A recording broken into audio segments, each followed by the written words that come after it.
Welcome back to Living 808. Today we are getting an update on Puna Geothermal Venture, and for that we're joined by Michael Kalekini, Senior Director of Hawaii Affairs at Ormat. Aloha. Aloha, Kelly. And it's very exciting because you guys are celebrating a huge milestone, 30 years. Yep. So let's talk about it. You know, there's been a lot happening at PGV. So can you give us kind of a overview of what's happening, especially at the facility? Sure, absolutely. You know, and first and foremost, thank you for the invitation. And I wanted to start off by providing a little background.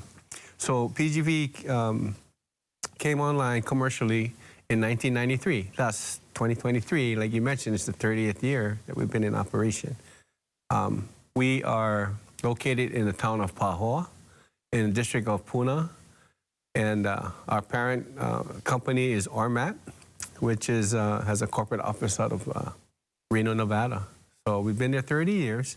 Now, we did take a pause in 2018 because of the Kilauea eruption, but we did come back online in November of 2020, and we're close to being back to where we need to be, which is 38 megawatts with the Hawaiian Electric Company.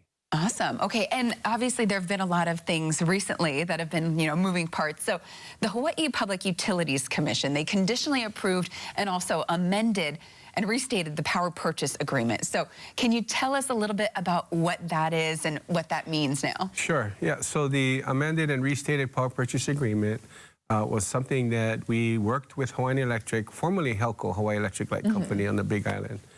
And what that entailed was that we wanted to repower the PGV facility from 38 megawatts to 46 megawatts.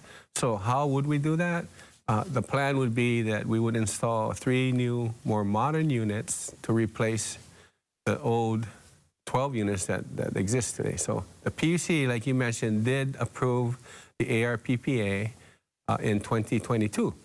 But since then, we have gone back and had negotiations to amend the power purchase agreement because of what had happened with the COVID situation, the supply chain increase, and how much the global economy has changed since COVID.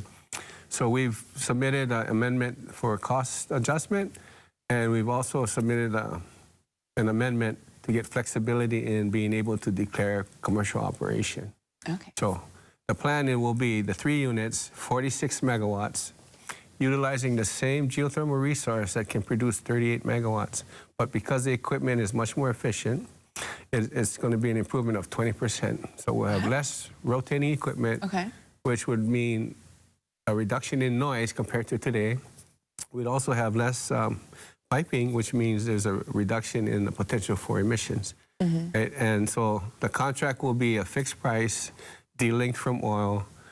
It'll extend the term. It'll be a new power purchase agreement out to 2052, and it'll be a fantastic project. Okay, and I mean, when you talk about fantastic, what you guys are doing at Puna Geothermal Ventures is really incredible. You know, when we talk about our journey to 100% sustainable, renewable energy, geothermal can be a huge part of that for us here in Hawaii. You know, it takes a lot.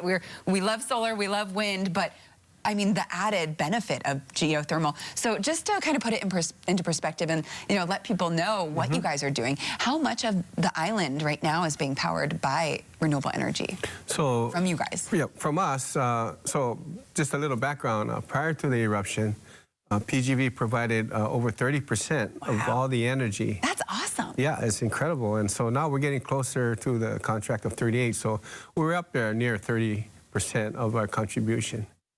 That's incredible. Well, congrats. Yeah, no, we're happy. We like solar, we like, you know, wind, but we love geothermal. Definitely. We love all types. I mean, when we talk about, you know, saving our environment as well, let's talk about the environmental review requirements, because that's something that's been a little bit of a hot topic too.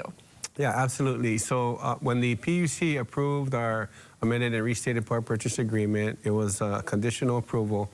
And the primary condition for Puna Geothermal Venture was to perform an environmental review. So taking that into consideration, PGV decided to perform an environmental impact study, EIS, right? And so we've embarked on that.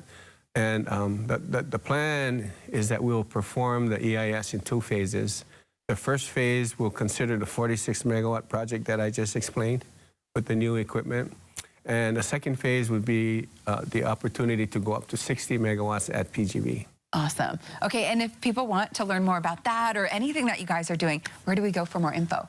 So we have all of the EIS information and other information on PGV at our website. It's punageothermalproject.com. And so, but just to mention also the EIS, we are planning to submit that and complete the final by the end of this year in December.